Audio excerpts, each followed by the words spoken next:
The reason why I want to explore the top of this Mount Naftan is because it had an interesting role in the ending of the Battle of Naftan Peninsula.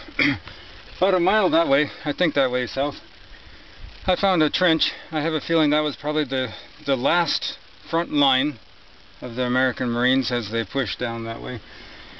When they started, they thought there was only 200 Japanese here, but it could be 1,000, maybe even 3 times that many heavily armed Japanese. Anyway, the Marines had pushed them about a mile that direction.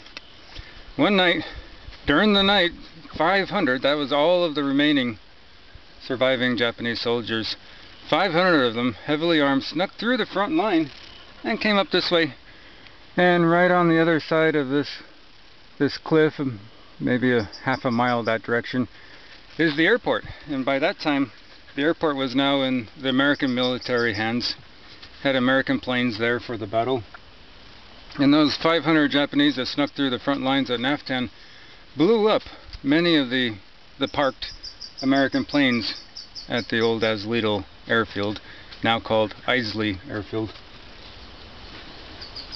But those 500 Japanese, on their way back, they decided to come up here to the top of Mount Naftan. They figured the front line was a mile that way, which it was, so Mount Naftan should have been empty. What those Japanese didn't realize, when they came up here in the middle of the night, they found a Marine field artillery unit had decided to spend the night up here. Not one of the 500 Japanese survived that night. So I wanted to explore the top of this mountain just to see if I could find any evidence of that battle. There's certainly lots of bombs, pieces of bombs everywhere. Each one of these crevasses, they have bombs, explosion next to them. Caved in, lots of them are caved in. But other than that, I found canteens, not a whole lot else. I'm going to keep on searching. Well, I seem to have found the highest point on Mount Naftan. I'm standing on it right now, this rock right here. This highest point is only about 500 or 600 feet above the ocean, but we're surrounded by a cliff that's about 500 or 600 feet. Currently looking for a way back down. Came across this crevasse right here. I have a feeling my buddy Stewie can make it down through there, but maybe a tight squeeze for me. I'll give it a try. We're hiking down through this crevasse. I see a bottle over there. Bottles are everywhere. I haven't checked that one. Don't know if it's American or Japanese. Here's definitely a little cave dug in here. Rocks piled up along the sides. Security against the bombing is my guess.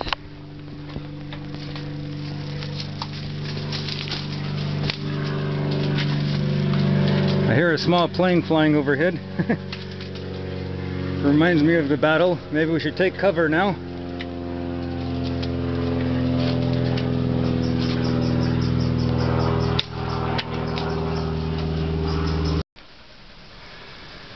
Had to carry my buddy up here. Now I'm going to try to carry myself.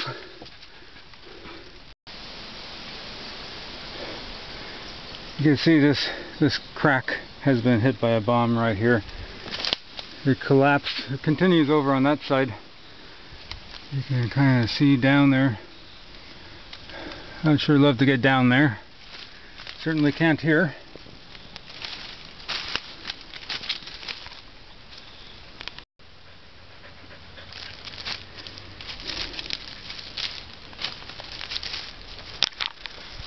I'm sitting in a foxhole right now. A lot of it's been filled in over the past 65 years, but it's definitely a foxhole here. There's another one right over there. There's another foxhole right over there. And you can see right over there is another one. Haven't been over here yet, but I'm sure there's going to be some more foxholes over here. This is where the Marine Field Artillery Unit spent the night. Looks like this could have been an old trail here to get off of the mountain here. According to my 99-cent compass, we're going the wrong direction, but What's the difference as long as we get off the mountain?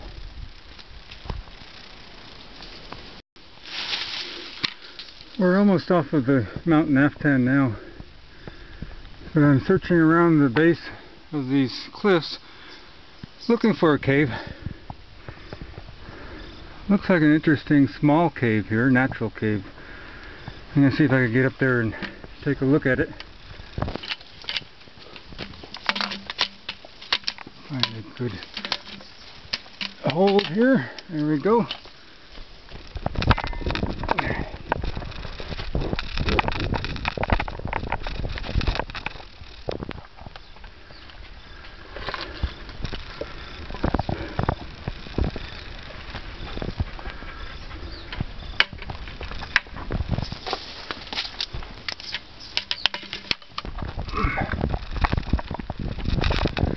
Yeah, interesting. There's definitely some Japanese in here. I can see a wood plank right there. This is going to be a very tight squeeze. I won't be able to make it with my backpack on. But it looks like it's going around over to that side and quite a ways over on this side as well. I'm going to take some photographs of it with a flash, see if I can find anything when I get home. I'm near the end of my battery for this trip. Interesting wildlife you find in Naftan. Lots of spiders, lizards, birds everywhere. But there's lots of coconut crabs here as well. You can see inside this cave there's lots of shells from the baby coconut crabs. They had quite a trip to get up here from the ocean. They hatch in the ocean. Then they climb these mountains and look for these little tiny caves. After about 8 years, they're big enough where you can eat them, and boy, do they taste good.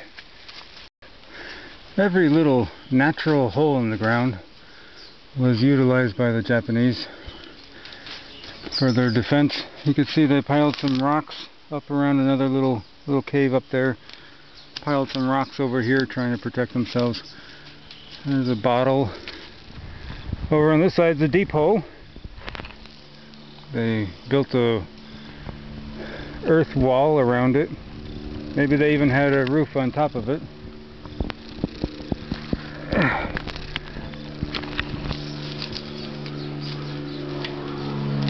This is another rock wall. This one is protecting this little hole. Another little cave there. I think I see the purpose of all of this construction. Here's some mortars. Looks like they used to be live, but then they kind of decayed and fizzled out. Here's some more over here.